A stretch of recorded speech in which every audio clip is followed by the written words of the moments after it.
온로드용은 아니고. 네. 서스펜션의 한계치가 그렇게 높진 않다는 거예요. 네. 밸런스는 잘 맞아있다. 이런 느낌 차이라는 거예요. 반갑습니다. 방금 인사드렸는데 다시 인사를 드립니다. 안녕하십니까. 저희가 왜 이러냐면요, 방금 30분간 열심히 시승을 하고 나서 카메라가 꺼진 줄 모르고 망했습니다. 다시 시작하겠습니다. 안 타본 것처럼. 네. 네. 지금 이 루비콘이 5,800만 원을 주고 구입하셨는데, 네. 이 상위 모델이 이제 오버랜드. 오버랜드. 네, 오버랜드라고 있어요. 윌리스 오버랜드라고 윌리스 MB를 만들던 초창기 사륜구동을 탄생시킨 회사가 아메리칸 벤덤서, 윌리스 오버랜드, 그 다음에 포드, 이 세 회사인데, 그 중에서 MB, 그리고 요거를 이제 시빌리안 집까지 정체성을 있게 만든 모델이 윌리스 오버랜드입니다. 그래서 그 오버랜드의 회사명을 이제 오마주한 트림명이 요 위에 있고요. 지금 이 모델 같은 경우에는 5,800만 원인데, 차주님께서 요거 사실 때만 해도 4도어 요 트림까지만 있으셔서 어댑티브 크루즈 컨트롤까지 들어간 그 상위 모델은 구입을 하실 수가 없었다. 이건 드림카로서 구입을 하셨다. 이렇게 말씀을 하십니다. 지금 이제 이 모델 같은 경우에는 오프로드를 중점적으로 세팅이 되어 있기 때문에 앞에도 리지드 X, 뒤에도 리지드 X, 5링크 방식이에요. 그리고 서스펜션이 이제 리지드 방식 같은 경우에는 상하 움직임을 잘 제어를 해야 되기 때문에 암이 길고 가로 방향이 아니라 세로 방향으로 이제 암이 구성이 되어 있기 때문에 횡령을 버티는 면에 있어서 좀 불리합니다.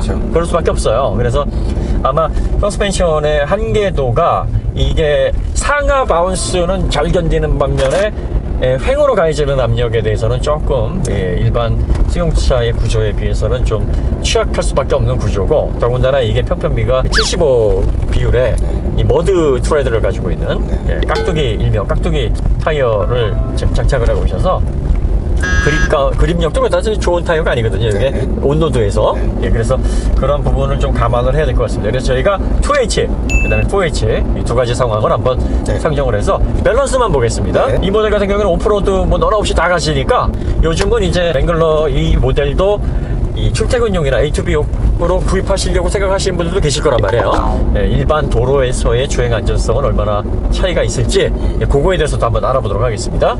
루비콘 가지고 와인딩 시승기는 저희가 처음일 거예요. 아, 그런가요? 이걸 가지고 이 사람 누가 와이딩 탈라 그러겠어요? 뭐 의미가 전혀 없는 건 아닌 게, 그렇죠. 비포장에서의 그 한계 성능을 봐야 되는데, 비포장에 영상을 찍을 비포장은 많이 있을 수 있지만 한계를 테스트해볼 비포장은 없잖아요. 어느 정도 중고속 이상의 그 코너링의 한계를 보려면 실제 비포장은 아니지만 온로드에서 거동을 보면 비포장에서 성격이 크게 틀리진 않거든요. 이런 거예요. 도달점만 다른 양끝면이기 때문에 이 속도를 이기는 거와 그 다음에 무게 하중 이동을 이기는 오프로드, 험로를 주행하는 그 오프로드, 요게 어떻게 보면 아주 다른 성격이라고 보긴 좀 그래요. 그래서 아마 이 온로드에서 밸런스가 좋아야 또 오프로드에서도 그 좋은 밸런스로 험로를 안전하게 또 탈출할 수 있는 거기 때문에 저희가 그런 부분에 있어서 한번 의미를 두고 한번 해보겠습니다. 다운사이징 엔진인데 초반 가속감은 괜찮습니다. 토크도 부족하다는 느낌은 들진 않는데 시원하다는 느낌도 아니죠. 물론 이게 2.1톤이 넘어가기 때문에 리지드 엑셀로 지금 전후 서스펜션이 구성이 돼 있어서 아주 경쾌한 느낌을 주거나 그러진 않아요. 코너를 진입해서 돌아 나갈 때 아무래도 이제 부담감이나 서스펜션 지금 앞쪽에서 소리가 지금 나고 있고요. 스티어링 확 돌리면 기본적으로 어떤 스티어의 성향은 약간은 있다는 거예요. 그 타이어에서 나는 스피드 소리가 좀 빨리 일찍 나요. 이게 접지가 좀 약하기도 하거니와 쉽게 말하면 서스펜션의 한계치가 그렇게 높진 않다는 거예요. 타이어에 지금 가중되는 부담이 평균치보다 높은 거죠. 그래서 지금 기본적인 스티어 특성은 후륜구동일 때는 조금 언더 성향이 있으면서 코너링 성능이 그다지 좋은 편은 아닙니다. 하중을 실을 때 안으로 살짝 파고드는 걸 보면 기본적으로 뉴트럴에 가까운 거예요. 황당한 언더스테어가 아니고. 그렇죠. 언더가 쉽게 빠지고 지금 이제 코너를 돌면서 가속 페달을 눌러보면 기가 살짝 나거든요. 그러니까 약한 악셀질내도 오버가 난단 말이에요. 그러니까 이런 것들은 밸런스가 지금 노버, 지금 노버 요 상태에서 악셀을 툭 치면은 오버가 살짝 나요. 힘이 쓱 밀리면 오버가 난다는 거죠. 출력이 아주 센 모델이 아닌데 톡톡 쳤을 때 오버가 난다는 건 언더가 쉽게 빠지면서 뉴트럴 성향에 가깝게 밸런스를 유지하려고 애쓴다는 거죠. 다만 이제 서스펜션의 어떤 체결 형태나 또 구조 자체가 팽력을 잘 버티도록 돼 있질 않아서 그렇죠. 이게 한계치가 높질 않아서 타이어에서 빨리 비명을 지르고 타이어가 빨리 비명을 지른다는 건 차가 옆으로 밀린다는 거예요. 예, 한계점이 낮아서 그래서 차의 거리에 도로전사. 따라 뒤가 빨리 흐르기도 하고. 네. 그리고 사실 툭툭 쳤을 때 오버가 바로바로 나서 차가 휙휙 돌아가는 게 코너링 포스가 아주 좋다는 건 아니에요, 네, 이게. 지금 예, 예. 속도가 네. 스포츠 세단까지는 아니라도 일반적인 승용차의 한 80% 속도 수준. 네. 기본적으로 서스펜션이나 타이어의 한계점은 낮아요. 네. 하지만 근본적으로 차체 밸런스라든지 전후 무게 배분이나 거동에 대한 어떤 스티어 특성은 뉴트럴을 유지하려고 애쓰는 밸런스는 잘 맞아있다. 밸런스는 좋습니다. 이렇게 보시면 돼요. 네, 네. 이 좋은 밸런스에 이제 서스펜션을 스포츠 거동에 맞게 변경하고 접지 좋은 타이어를 끼우면 스포츠 성능도 좋아지는 거죠. 좋아지는 거죠. 하지만 그렇게 되면 이제 오프로드 성능, 그렇죠. 상하의 어떤 자유도 부분이라든지 수직 항력으로 받아내는 그 한계점이 낮아지니까 네, 네. 이 차이는 어울리 세팅이 아니죠. 기본적으로 온로드에서 서스펜션이나 타이어의 그립력, 그 다음에 코너링 포스의 한계점이 낮아서 스포츠 주행에는 적합하지가 않다. 뉴트럴에 가까운 기본 특성이 비포장에서도 굉장히 빛을 발휘할 거라고 생각이 드는 게 뭐냐면 그렇죠. 그 정도의 뉴트럴에 가까워야 차를 이리 돌리고 저리 돌리고 마치 랠리할 때 그렇죠. 다룰 수가 있는 거거든요. 맞아요. 기본적으로 솔직히 말하는 개 언더다. 네. 그러면 차는 다루지를 못해요. 차체가 밸런스가 정확하게 맞춰 있어야 네. 한쪽의 중심이 잃었을 때 차가 전복되거나 네. 아니면 미끄러지거나 하는 현상이 덜 하거든요. 네. 이게 오프로드에서 상당히 중요합니다. 왜 그러면 서스펜션의 한계점이 높지 않은데 밸런스 좋게 맞춰놨느냐? 오프로드 성능에서 이게 중요하거든요. 중요합니다. 네. 기본적으로 차체 설계라든지 뭐 이런 밸런스 설정은 좋은 것 같아요. 예. 근데 이게 또 이제 4륜으로 넘어가면 또 분위기가 달라질 거예요. 어떤 일이 왜냐면 이제 네. 지금은 100이라는 그 트랙션을 뒤로만 이제 후륜에서 50, 50으로 쓴단 네, 말이에요. 네, 네. 그리고 전륜 쪽은 이제 조향 쪽으로만 하기 때문에 실질적으로 트랙션에 의한 접지는 못 잡아내거든요. 네, 네. 그러니까 요거를 이제 50, 50으로 썼던 걸 25, 25, 25, 25로 낮추니까 이 50, 50이라고 했을 때 50, 50이 사용할 수 있는 접지가 각각의 뭐 100이라고 치면 그 100을 다 활용하는 게 아니거든요. 두 개가 쓰던 걸 4개로 늘리게 되면 총합이 높아져요. 그래서 25, 25, 25, 25로 쓰게 되면은 접지 총량이 총합이 높아지니까 그 접지에 의한 코너링 포스가 그래서 높아진다는 거예요. 좋아진다는 거예요. 왜 4륜구동 그 코너링 포스가 좋아지느냐? 구동 배분을 통해서 트랙션 분배를 통한 접지의 총합을 높일 수가 있기 때문에요. 스티어 특성, 거동, 밸런스, 그 다음에 코너링 포스 이런 거 다 접지와 밀접한 관련이 있거든요. 저희가 같은 얘기 2번 하고 있는데 잘하고 있네요. 똑같은 얘기 지금 반복하고 있습니다. 아 진짜 오늘 하부서부터 참 한 번 안 되면 이래요. 네. 이 차주님도 고생이십니다. 자 그러면 이제 저희가 구동을 이제 앞뒤로 묶어서 4H로 저희가 구동을 하겠습니다. 요거는 이제 일반 4륜 구동하고 달리 구동 배분을 비율적으로 하지 않고 그냥 정직하게 앞뒤로 뭔가 그윽하는 소음이 좀 들리는 것 같아요. 네, 소음이 약간 좀 증가합니다. 이게 파트타임 같은 경우에는 이게 경우에 따라서 출력을 넣고 빼고가 아니라 정직하게 이제 기어로 분배를 하기 때문에 주행할 때 소음이 좀 많이 증가를 하고 토크감이 약간 좀 감소하는 듯한 이제 4바퀴로 뒤에서 50, 50 느껴지면서 이게 양쪽에서 힘을 100을 2개로 나눠서 밀어주는 거와 4개로 밀 때의 발진감에서 차이죠. 구동 손실이라든지 뭐 접지 특성이 살아나니까 코너링 코스 면에서는 이제 득이 될 것이다라고 기대가 되는데 어떤 느낌인지 한번 보겠습니다. 그 하부에서 이제 트랙션을 4바퀴가 다 잡아주니까 뭔가 단단하게 뭔가 움직인다는 느낌이 좀 들어요. 그 다음에 코너를 돌아 나갈 때도 한결 네. 언더가 없어지고 이게 거의 뉴트럴이네요. 차가 뉴트럴이에요. 싹싹 이 방향을 트는 게 느껴지는데 악셀을 밟을 때 네. 훨씬 마음이 편해졌어요. 네. 그리고 악셀을 이게 툭툭 쳤을 때 느껴지는 오버도 훨씬 네. 줄고요. 네. 차 자체가 뉴트럴을 유지하면서 예, 구동이 빠졌을 때 코너를 파는 느낌 이런 것들도 잘 살아있고요. 예, 지금도 전반적으로 전륜에서 나던 스키드도 많이 줄고 예, 밸런스가 좋아집니다. 자 그러니까 구동이 이렇게 분배가 되면 전후가 분배가 되면 파트타임도 코너링 포스가 좋아져요. 기본적으로 물론 이게 고속 코너링을 위한 서스펜션 세팅도 아니고 타이어 접지도 좋지가 않기 때문에 이렇게 해서 스포츠 운전을 하세요가 아니라 그건 아니죠. 예, 그런 노면이 미끄러울 때나 알값이 작은 코너에서 주행을 하기가 적합한 상황이 됩니다. 그러니까 이제 요거를 능동적으로 전후 구동력을 배분하는 전자식 사륜 구동이나 또 기계식 상시 사륜 같은 뭐 80대 15, 80대 20, 85대 15까지 분배가 되는 전후로 분배가 되는 사륜 구동 같은 경우에는 주행 안정감에 더 도움이 되는 거죠. 나는 험로 갈 일도 없는데 왜 사륜 구동? 요즘은 그 말이 통용이 아니 된다는 거죠. 그래서 온로드에서 코너링에서 좋은 어떤 안정감을 가지고 주행을 하고 싶으신 분들은 저희가 가급적이면 사륜을 집어넣으라고 한 의미가 바로 이거겠습니다. 지금 이것도 파트타임인데도 불구하고 이 스포츠 주행에 적합한 사륜 구동이 아님에도 불구하고 잘하고 코너링이 있습니다.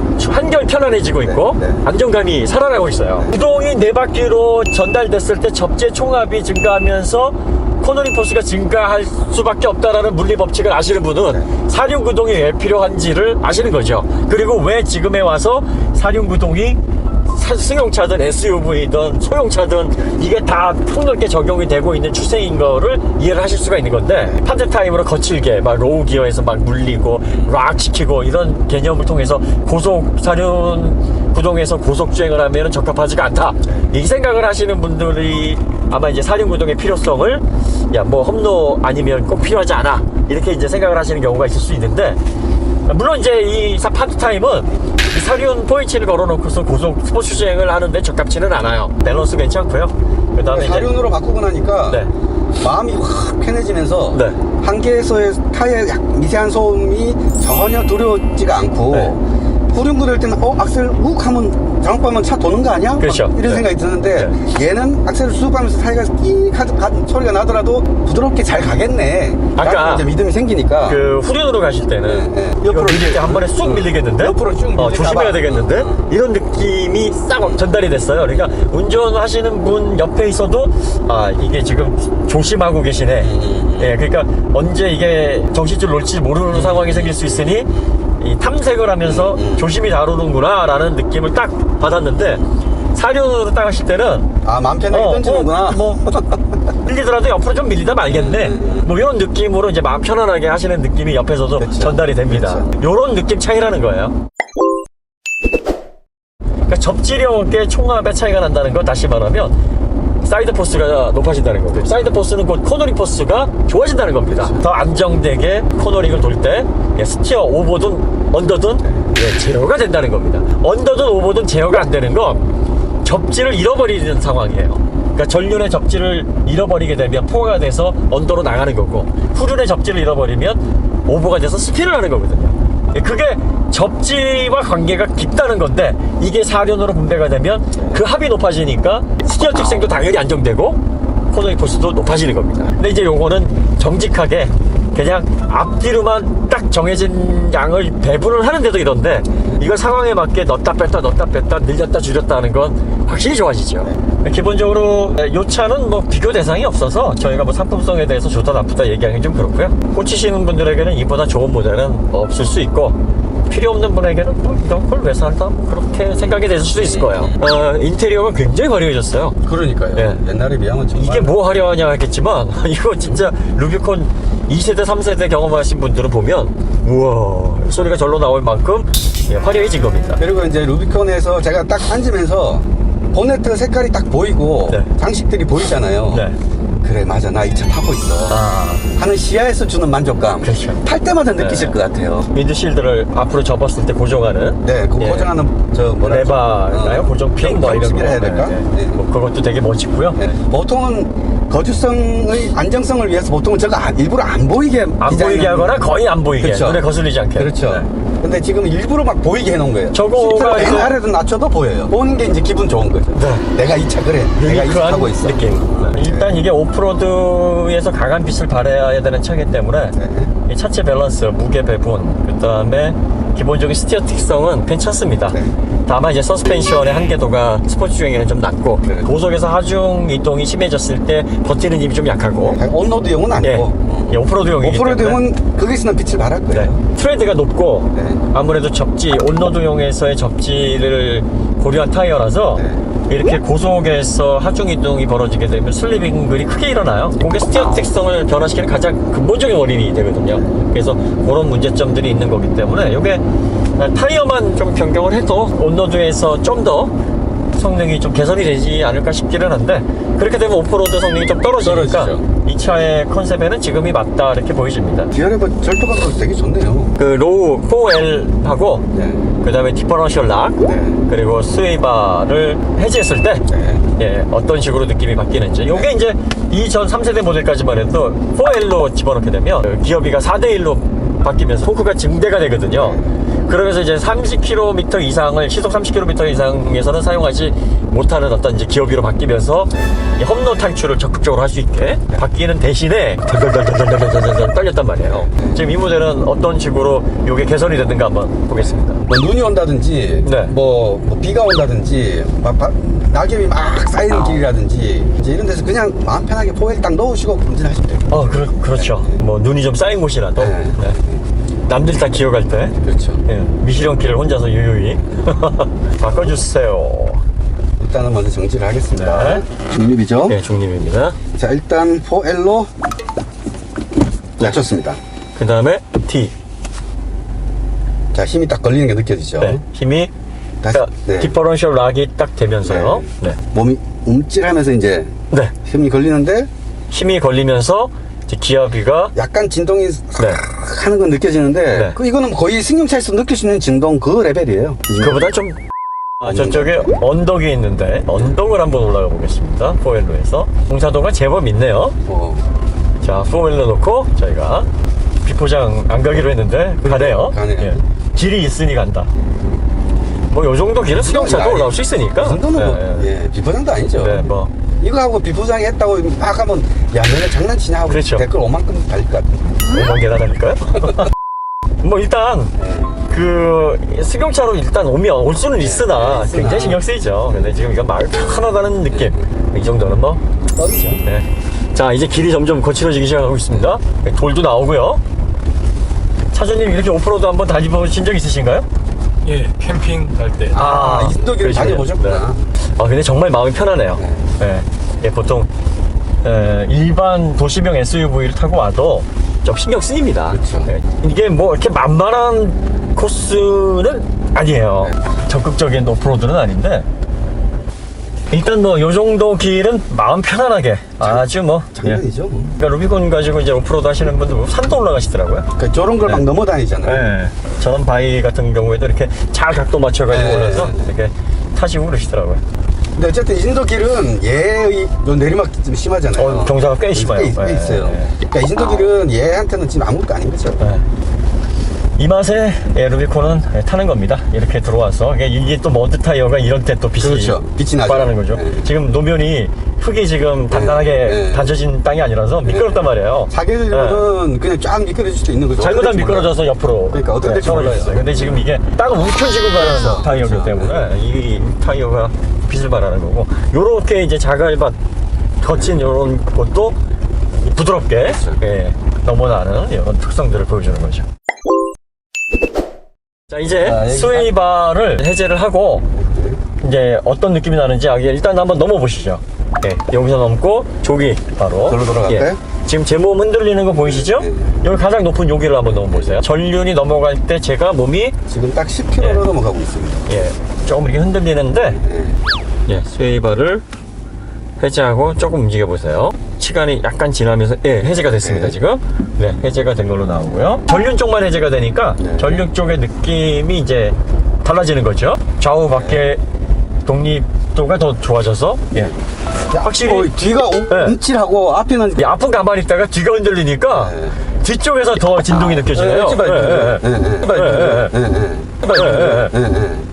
그러면서 이게 독립도가 더 허락돼서 차가 더 많이 움직이는 걸 보실 수 있죠. 스웨이바가 체결됐을 때는 이게 움직임이 좀 덜했는데 지금은 많이 흔들려요.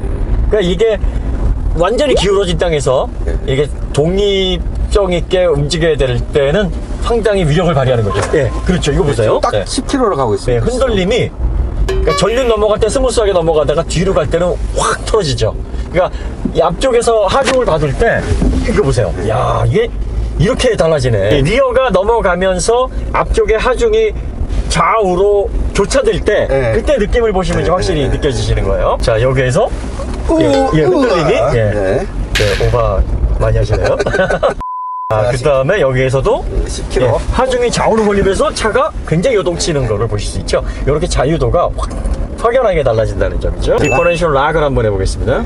사륜이니까 앞뒤를 다 묶은 거예요. 50대 50을 만들어준 네. 거예요. 보통 자, 디퍼런셜이 네. 회전할 때 안쪽 바퀴 바깥쪽의 회전차를 보정하기 위해서 회전수를 바꿔주는 차등 적용해주는 장치인데 그래서 이 상태에서는 좌우 바퀴가 똑같이 돌기 때문에 네. 사실은 코너에서는 바퀴가 다르게 돌아야 되는데 네.